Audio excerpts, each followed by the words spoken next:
சற்று முன் திமுக கூட்டணிக்கு நிபந்தனை அற்ற ஆதரவு தெரிவித்து கூட்டணியில் இணைந்த ஜி.கே. வாசன், என்டிஏ கூட்டணியில் என்ன நடந்தது? உச்சகட்ட அதிர்ச்சியில் எடப்பாடி. அதாவது தற்போது தமிழக அரசியல் களம் 2026 சட்டமன்ற தேர்தலை நோக்கி மின்னல் வேகத்தில் நகர்ந்து கொண்டிருக்கிறது.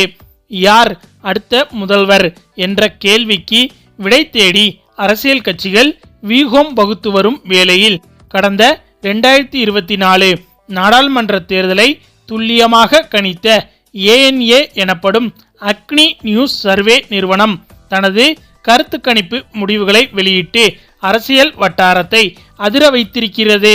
பிப்ரவரி 7ஆம் தேதி முதல் மார்ச் 12ஆம் தேதி வரையிலான காலகட்டத்தில் தமிழகம் முழுவதும் மேற்கொள்ளப்பட்ட இந்த விரிவான ஆய்வின் முடிவுகள் இது என்று அறிவிக்கப்பட்டுள்ளது.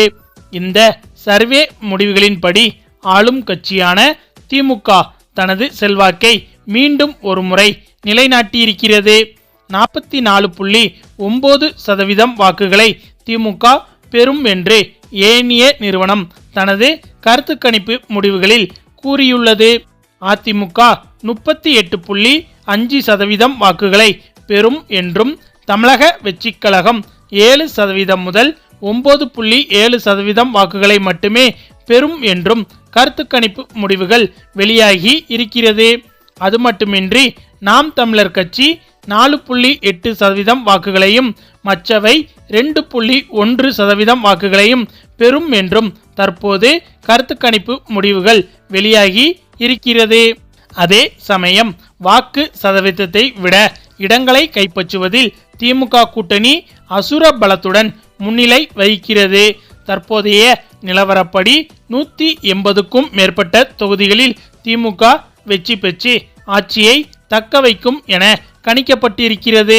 அதாவது திமுக கூட்டணி 180+ இடங்களில் வெற்றி பெறும். அதிலும் குறிப்பாக திமுக மட்டும் தனி பெரும்பான்மை பெறும். 234 தொகுதிகளில் திமுக 118 தொகுதிகளை தாண்டி வெற்றி பெற்று தனியாக ஆட்சி அமைக்கும் அளவுக்கு தனி பெரும்பான்மை பெறும் என்று இந்த கருத்து கணிப்புகள் கூறப்பட்டுள்ளது. மேலும் அதிமுக மற்றும் என்டிஏ கூட்டணி பிரதான எதிர்க்கட்சியாக உருவெடுத்தாலும் இந்த கூட்டணி 54 தொகுதிகளில் மட்டுமே வெற்றி பெறும் என்று தெரிய வந்துள்ளது.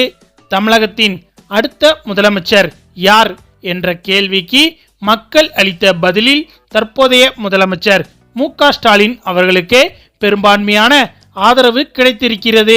முதல்வர் மு.க. ஸ்டாலின் அவர்களின் நிர்வாகத்திறன் மற்றும் நலத்திட்டங்கள் அவருக்கு தனிப்பட்ட செல்வாக்கை அதிகரித்திருப்பதாக முடிவுகள் வெளிவந்துள்ளது. ANS நிறுவனத்தின் கணிப்பின்படி தமிழகத்தில் மீண்டும் உதயசூரியன் உதிக்கவே அதிக வாய்ப்புகள் இருக்கிறது.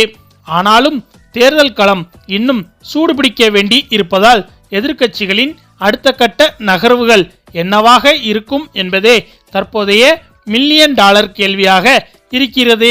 அதே சமயம் அதிமுகவினர், தவைகாவினர் என்று பலரும் திமுகவில் இணைந்த வண்ணம் இருக்கின்றனர். தற்போதுதான் OPS திமுகவில் இணைந்தார். இது தற்போது அரசியல் வட்டாரத்தில் பெரும் அதிர்வலையை ஏற்படுத்தியிருக்கிறது. ஒரு முதலமைச்சராக இருந்தவர் திடீரென ஒரு கட்சியில் இணைந்தது பலருக்கும் அதிர்ச்சியை ஏற்படுத்தியது. போதாக்குறைக்கு அதிமுகவின் முக்கிய அமைச்சர்களும் திமுகவில் இணைந்தனர். கூடவே அதிமுகவின் முக்கிய நபராக கருதப்படும் செம்மலை அவர்களும் தற்போது திமுகவில் இணைய இருப்பதாகவும் தகவல்கள் வெளிவந்துள்ளது. ஏனென்றால் அதிமுக தற்போது சீனியர்களுக்கு முக்கியத்துவம் கொடுப்பதை நிறுத்தி விட்டதாகவும், புதிய முகங்களுக்கு அதிக முக்கியத்துவம் கொடுப்பது சீனியர்களுக்கு பிடிக்காததால் அடுத்து ஆட்சி அமைக்க போகும் திமுகவுக்கு நாம் செல்வதுதான் சரி என்று முடிவெடுத்து அனைவரும் திமுகவிற்கு படையெடுத்து வருகின்றனர். இந்த நிலையில் தற்போது அதிமுக தலைமையிலான தேசிய ஜனநாயக கூட்டணியின் தொகுதி பங்கீடு அதிகாரப்பூர்வமாக கையெழுத்தானது. அதிமுக தலைமை அலுவலகத்தில் பொதுச் செயலாளர் எடப்பாடி பழனிசாமியின் முன்னிலையில் கூட்டணி கட்சிகளுக்கான இடங்கள் உறுதி செய்யப்பட்ட நிலையில் கூட்டணி கட்சியான தமிழ் மாநில காங்கிரஸ் இந்த கூட்டத்தை புறக்கணித்துள்ளது பெரும் பரபரப்பை ஏற்படுத்தியிருக்கிறது. ராயப்பேட்டையில் உள்ள அதிமுக தலைமை அலுவலகத்தில் வைத்து நடைபெற்ற இந்த கூட்டத்தில் பாஜகவிற்கு 27 தொகுதிகளும், பாமகவிற்கு 18 தொகுதிகளும், அமமுகவிற்கு 11 தொகுதிகளும் ஒதுக்கப்பட்டுள்ளது. இதற்கான தொகுதி பங்கீடு ஒப்பந்தம் கையெழுத்தாகி உள்ளது. அதே சமயம் என்டிஏ கூட்டணியில் அங்கம் வகிக்கும் தமிழ் மாநில காங்கிரஸ் தலைவர் ஜி.கே. வாசன் இந்த கூட்டத்தில் பங்கேற்காமல் புறக்கணித்திருக்கிறார். கடந்த சட்டமன்ற தேர்தலில் அதிமுக கூட்டணியில் இருந்த தமிழ் மாநில காங்கிரஸ் இரட்டை இலை சின்னத்தில் 6 தொகுதிகளில் போட்டியிட்டது. இந்த முறை தமிழ் மாநில காங்கிரசிற்கு அதிக இடங்கள் எதிர்பார்க்கப்பட்ட நிலையில் வெறும் 3 தொகுதிகள் வரை மட்டுமே ஒதுக்கப்படும் என தகவல் வெளியானது. தொகுதிகளின் எண்ணிக்கை குறைக்கப்பட்டதால் கடும் அதிருப்தியடைந்த ஜி.கே. வாசன் கூட்டத்தை புறக்கணித்து இருப்பதாக சொல்லப்படுகிறது. அதிமுக அலுவலகத்தில் பாஜக, பாமக மற்றும் அமமுக தலைவர்கள் பங்கேற்று ஒப்பந்தத்தில் கையெழுத்திட்ட நிலையில் தமிழ் மாநில காங்கிரசின் இந்த திடீர் முடிவு கூட்டணியில் சலசலப்பை ஏற்படுத்தியிருக்கிறது. இந்த நிலையில் கடும் அதிருப்தியடைந்த ஜி.கே. வாசன் அவர்கள் முதல்வர் ஸ்டாலின் அவர்களை தொடர்பு கொண்டு திமுகவுடன் கூட்டணி வைத்துக்கொள்ள விருப்பம் தெரிவித்து இருப்பதாகவும், திமுக கூட்டணிக்கு நிபந்தனையற்ற ஆதரவு தர முடிவெடுத்திருப்பதாகவும் தகவல்கள் வெளிவந்துள்ளது.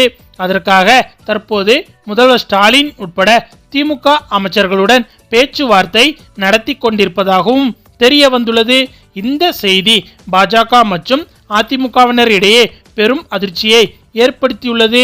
ஏற்கனவே எப்படியாவது இந்த தேர்தலில் வெற்றி பெற்றுவிட வேண்டும், இல்லை என்றால் அதிமுகவின் கதை என்ன ஆகுமோ என்று பரிதவித்து போய் நிற்கும் அதிமுகவினருக்கு அடுத்தடுத்து பலத்த அடி விழுந்து கொண்டேதான் இருக்கிறது. ஏற்கனவே பலரும் திமுகவை நோக்கி படையெடுத்து கொண்டிருக்கும் இந்த வேளையில் தற்போது ஜி.கே. வாசன் அவர்களும் திமுக கூட்டணியில் இணைவது அதிமுகவினருக்கு மேலும் அதிர்ச்சியை ஏற்படுத்தியிருக்கிறது. ஏற்கனவே அதிமுக தேமுதிகவுடன் கூட்டணி வைக்க வேண்டும் என்று பலத்த முயற்சியில் ஈடுபட்டது. ஆனால் அது நடைபெறாமல் போகவே தேமுதிக திமுகவுடன் கூட்டணியை உறுதி செய்தது. எனவே தற்போது உள்ள கூட்டணியாவது தக்க வைத்துக் கொள்ள வேண்டும் என்ற இக்கட்டான நிலையில் இருக்கும் எடப்பாடி பழனிசாமி அவர்களுக்கு ஜி.கே. வாசன் எடுத்த இந்த முடிவு பெரும் அதிர்ச்சியை ஏற்படுத்தியிருக்கிறது. மேலும் குறிப்பாக அதிமுகவில் இன்னும் நிறைய உட்கட்சி பூசல்கள் இருப்பதாகவும், அதுவும் வெடித்து தேர்தலுக்குள் இன்னும் நிறைய பேர் திமுகவில் இணைந்து திமுக கூட்டணியின் பலத்தை மேலும் அதிகப்படுத்தக்கூடும் என்று தற்போது அரசியல் வல்லுநர்கள் கூறி வருகின்றனர் என்பது குறிப்பிடத்தக்கது. ஓகே ஃப்ரெண்ட்ஸ், இதை பற்றிய உங்களுடைய கருத்துக்களையும் மறக்காமல் கமெண்ட்ல சொல்லுங்க. மேலும் இந்த வீடியோ பிடிச்சிருந்தா லைக் பண்ணுங்க, ஷேர் பண்ணுங்க, நம்ம சேனலை மறக்காம சப்ஸ்கிரைப் பண்ணுங்க. தேங்க்ஸ் ஃபார் வாட்சிங்.